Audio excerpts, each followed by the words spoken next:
So in this chapter, we are going to be working on multiplying decimals. So step 1, ignore the decimal and pretend they are whole numbers, meaning numbers with no decimal. So I'm going to ignore those decimals and pretend this is really 32 times 367. Step 2, so we've ignored it, and this is 32 times 367. Now, step 2, multiply like normal using your favorite technique. So everyone has a different way of multiplying. Personally, for me, I like to write it in a standard way.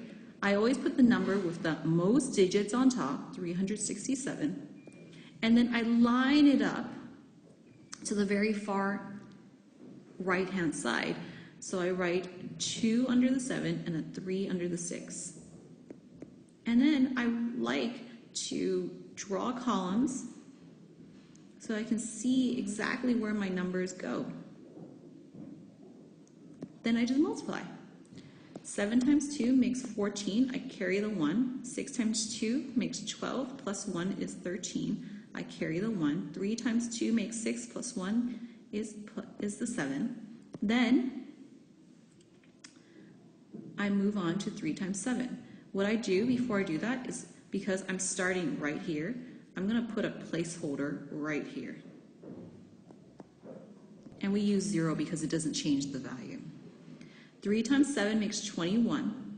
I carry the 2 into the next column. 6 times 3 is 18, plus 2 is 20. I have to put the 0 in the next column and carry the 2.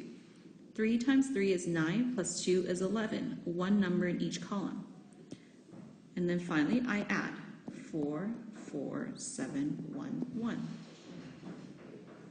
So the answer is 11,744. So when we multiply 32 times 367, we had 11,744. Okay, so what we do now is we go ahead and bring the decimals back in, and we count the number of places behind the decimal from the original problem. So here's the original problem. There's 1 space behind the decimal, there's 2 spaces behind the decimal. So in total, there are 3 places behind the decimal.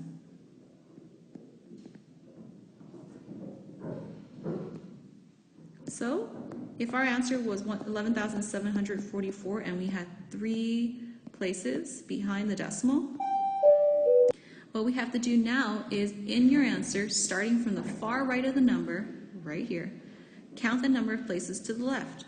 3 places. 1, 2, 3. So we place our decimal right here. So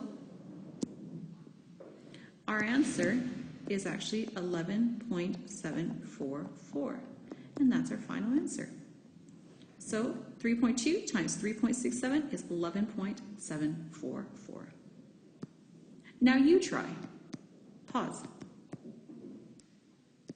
So the first one, if you pretend that this is 12 times 2, that makes 24. There's 2 numbers behind the decimal, so I move it in 2 spots. And so your answer should be 0.24. And we put a 0 in the whole number spot if there's no whole number. And the next one, you pretend that it is 15 times 9. And 15 times 9 makes 135. There's 2 numbers behind the decimal, 1, 2. So your answer becomes 1.35. In this one, we see that we can pretend it's 12 times 12, which makes 144. Now here we have 1, 2, 3 numbers behind the decimal, so we move it in 1, 2, 3. So your answer becomes 0.144. In this next one, we pretend it's 7 times 12, which makes 84. We have 1, 2 numbers behind the decimal, so we move 1, 2 spots in. So your answer is 0.84. And in the last one, this is simply just 1 times 1, which is just 1. Now we have to move it in 1, 2, 3, 4 spaces to the left. And we fill it in with fill the holes in with zeros where we need to. 1, 2, 3, 4. Put your decimal exactly above the arrow. Fill in each of these holes with a 0. So your answer is 0.12301. And that's it.